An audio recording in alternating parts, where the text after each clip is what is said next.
Welcome to the Bigger Room podcast. I'm your host, Jill Bender. And now I'm Mel Cobian, and today we're going to dive into the 6 toughest decisions that you're ever going to make. Like Do you what shirt have to put on in the morning? exactly or how to do your hair? Yeah. Super important, super life-changing. Yeah, definitely. Is there anything that you can think of, Jill, that you used to overthink? And I'm talking about maybe maybe just this year, that you used to overthink, but now you don't. I used to think that it might make or break your day. No. No? I mean, getting up to go work out or not is a pretty big one. I mean, that's a big one. Yeah. Definitely a big one. For me, it has been I could care less about clothes. Yeah. Yeah. I mean, when we don't leave the house. We don't. We work from home. And so, I mean, before this, I was a personal trainer. So already my work clothes was workout clothes, right? And so now with working with home, it's just like, I don't care. And, I saw a video on TikTok and it was really funny about how people view Americans. And they were talking about how we wear like leggings. PJs or we wear leggings or we wear workout clothes like all day long. And I'm like, you don't understand. Like the pandemic really accelerated that for everybody. But oh yeah, I just think it's so funny. It's like the men were pretty brutal. They were saying the women don't take care of themselves. They're always in PJs. They don't brush their hair. It was kind of intense, but kind of funny. Yeah. So the first tough decision is who do you listen to? That's good because so many people, first thing in the morning, they're on their phone. They're scrolling. If they get up a little early, they're scrolling. Mm-hmm. And or the news, the crappy news. Oh yeah, I go for walks in the morning sometimes. I haven't as much lately, but I can kind of see people's TV sometimes, like when you're going for a walk and you can just see the news and what they're watching, and it's like, oh, come outside, it's so beautiful. Like just release this energy, tap into the gratitude, and it's what adds value to your life, right? And so some people don't realize that because they're waking up having a reactive morning, that is not adding value. Instead, you're yelling at the TV or somebody saying that something that you agree with. You're being programmed. You're watching a program, but it's what's programming you. So take control and realize that how you spend your time is something that you need to be asking yourself every single day. Is this adding value to my life? Yes or no? Simple question. Simple question. All right, what's number 2? Number 2 can be a little difficult to process, but it's worth just taking inventory of your environment, where you live right now. Are you living in a place that aligns with your lifestyle, your values, your goals? And especially as this year is ending, right? You can't do much of where you live, like physically, but what about your environment, which is inside of your house? Is that aligned to your lifestyle or your values? Right? And so we could take it back to other episodes where we talked about spring cleaning and how important it is to control your environment, or your environment will control you every single day. If you're failing or you're self-sabotaging, how are you living? How is your environment? Is it in alignment with the lifestyle that you want? I have had a very hard dose of understanding this one, because if people don't know, I'm promoting products on TikTok Shop, and the amount of samples that I get daily, I don't have anywhere to put them. So I had a party on Friday, and literally like an hour before people were supposed to get here, I'm like telling my son, just push that bin into my bedroom and stick it by the closet. Like I'm getting shut in. But once I had the party, my house was so clean and so organized, and there was so much space everywhere. I'm like, this is what I want it to look like every day. I was literally drowning in products. I'm like looking at my desk right now, which has very many products sitting on it again. It just like makes me crazy. Like every day I come out here, I'm like, oh, crazy. It's like immediately makes me feel like anxious. Because you see it, this is like you see something and then like automatically you have tasks to do, and it kind of offsets you. Yeah. And that's good reflection to have around it, right? Sometimes the job or the work has to be done, like, you have to take the action.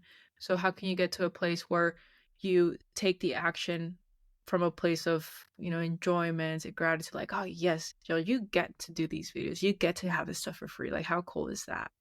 And It sometimes is just super approaching it cool. from Yeah, I, sometimes just and I approaching it from love that it. place. But Exactly, yeah, exactly. I just I just I have to get some sort of system to Yeah. where, like, if Ask these are done, ChatGPT. put them over here. Like, "ChatGPT, help me get organized. This is my situation." Uh, yeah, this is my situation. There's nowhere to put anything. Where do I put it? Yeah, exactly. That's so funny.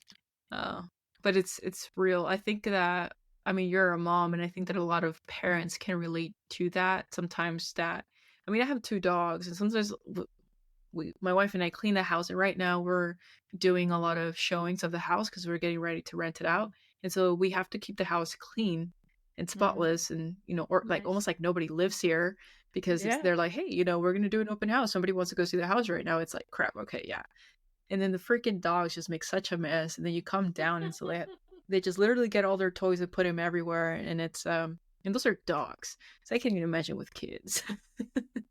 Well, my child doesn't play with any toys. He just likes to own Mm. them. So they're there and they just take up all the space. And I'm like, you have an entire toy room and you have a whole shelf in my living room. Something has to give here. So he Yeah. was out of town for a few days with my mom, and I went through all the bins out here and I donated a giant box of toys. And Mm. now I just have to go through the toy room. But yeah, I feel like so much better. Well, that pushes us to the next question is, who are you spending time with? Are you spending time with people who support your dreams, or are you compromising your happiness?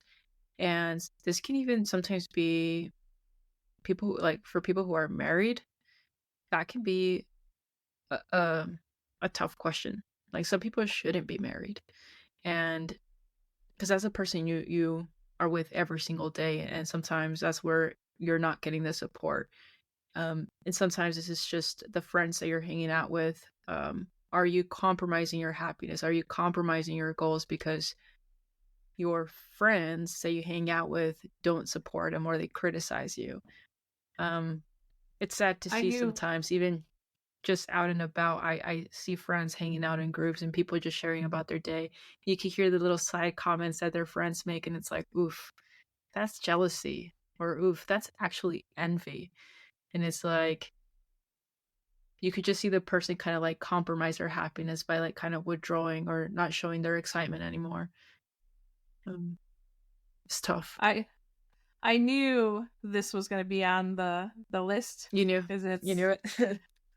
you surround yourself as 5 million at 4 million years, you're going to be the fifth one or however they say Yeah, it. yeah. I recently was thinking about that because I was like, if I ever wanted to get married, I need to hang out with married people. Odds are, Hmm. but yeah. Mm. And it goes to say my brother found a group of friends in the last 10 years that he travels with them, he gets to do everything with them, he loves them, like they're all Hmm. BFFs. But he's always wanted to have a family. He's always wanted kids. He always imagined he was going to be married. He's going to have, 3 or 4 kids. That was going to be his life. And it wasn't happening. And now he's with this group of friends, and not one of them wants to have kids. And they're all Yeah. now in their 40s. And I was like, who Hmm. you surround yourself with, you are not going to have kids when you're hanging out with Yeah. people that don't want kids. Yeah.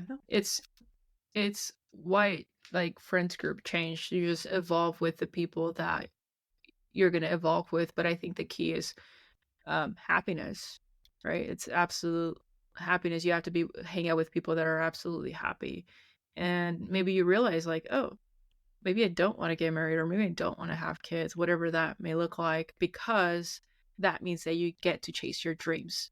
Like, it's sucks, but sometimes I guess like for a lot of people, they sacrifice their dreams because they're married, or they sacrifice their dreams because they don't think that they can achieve them because they don't have that support. And I've met a lot of people who are married and they say, and I say this too, like, if it didn't work out, like, I would never marry again. Dunzo. Because yeah, you have to be your priority regardless if you're married or not. This is a really good question. Coming up next here is, what do you do with your money?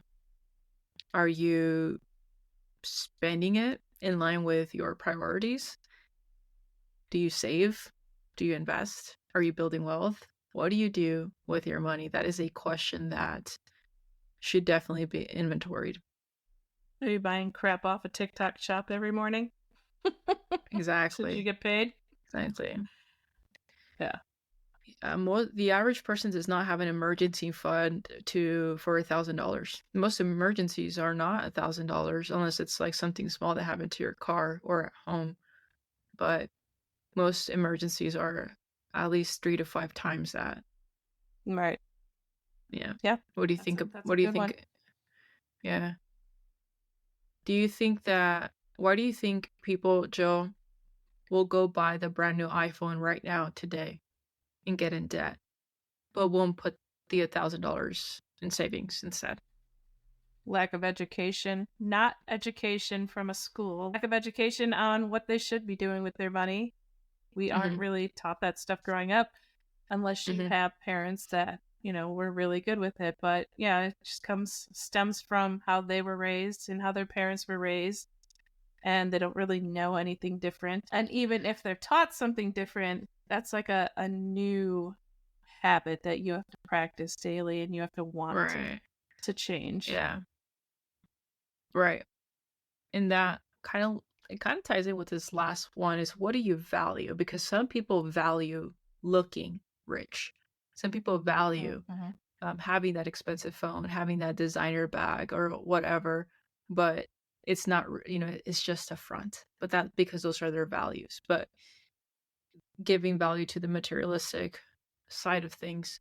But what are the non-negotiables in your life is a question you should ask yourself. And are you taking actions that are aligned with those core values? So if you're saying, oh yeah, I don't care about like, looking rich, but then you're getting yourself in debt by buying, that $3,000 purse, that $1,500 phone, the designer clothes that you can't afford. Is that in alignment? The convertible Corvette? Yes, exactly. So it's okay to want those things. Like, don't get me right. You should absolutely want those things because you can have them if you want to, right? You are the creator of your life. But if you're sacrificing your values to get the thing, then you're giving more value to the thing that's outside of you. So these are, oh no, we have one. Do you think that social media plays a role in people giving value to things outside of themselves? Absolutely. I mean, we could go back to the early days of just the people being influenced. I say early days, but that's what I think I heard about the most. People having a hard time by seeing all their friends on Facebook, usually is what it was in the beginning, or even Instagram, and they're out doing something cool. And now this, it was making people depressed that they're not doing the cool things. So yeah, there's stuff that's popping up that you're like, oh my God, they're doing this cool thing. I didn't even know I wanted to do it, but now I gotta do it because so-and-so is doing it. Or 100%. I think social media is influencing everything in life. Yeah. Everywhere. 100%. Yeah. Yeah. Gosh, definitely is. And that leads us to our last question. Regardless of the influence out there with social media, what will you dedicate your life to? Every day you wake up, make that decision? Yep. What will you dedicate your life to, even if it's just for that day? Sitting on the couch eating potato chips. There you go. Couch potato for the day. Oh my God, I would die if I did that for like a day. That was my day. I would not be happy. I get mad if I'm like sitting around not being productive for a certain amount of time. I'm like, Like I beat myself up over that one. It makes me angry. Yeah. Yeah. I think what helps me is there's a you have to have happiness now and not think about the long, like also think about long-term happiness. And so if every day, I mean, you guys know me with my little sticky notes, like there's like missions every single day.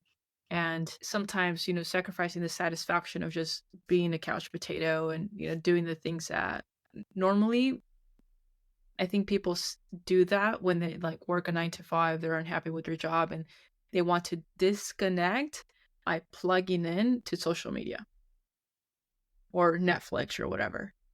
When they can, mindless scrolling. yeah, mindless scrolling because it's like, oh, I need to escape this reality and go into this other world and get mad at this and laugh at this. And so that becomes like the drug, right? But that's not going to lead to long-term happiness. So it's like the question is like, what are you going to dedicate your life to that's going to lead to that long-term happiness? And so that's where, like, what are you passionate about? Because let's be real, I don't know if you guys saw the Elon's robots that came out. I forgot what they were called, but it's looking very probable, whether we like it or not, that robots are going to replace a lot of jobs, especially mundane jobs like cashier jobs that don't really require a lot of, brain power will be replaced. So education. A lot of education. Yeah, I mean, we learn YouTube. People learn more on YouTube than they do in a class. I was talking to one of my friends that is a radiologist, and she was talking about AI, and she's like, "There's already AI that's doing a bunch of things that my role would have normally done." She's like, "It's pretty terrifying." Yeah, exactly. So technology is always gonna be there to replace us. AI is always going to be there to replace us. So if money wasn't an issue and you had everything you've always wanted, what are you passionate about and what are you going to dedicate your life to? And so if you serve that passion and make it a mission every day to play a role in your long-term happiness, that can change your life. So these are the 6 toughest questions that you really should be asking yourself every day when you wake up. Give yourself a couple minutes to make the good decisions that you know are going to benefit you in the long run. A couple minutes isn't that long. No. But it could change your life. Yeah. Yeah. It will shape your life for sure. That's all we have for you today on the Figure Room Podcast. We thank you so much for tuning in with us and joining us. We'll see you next week.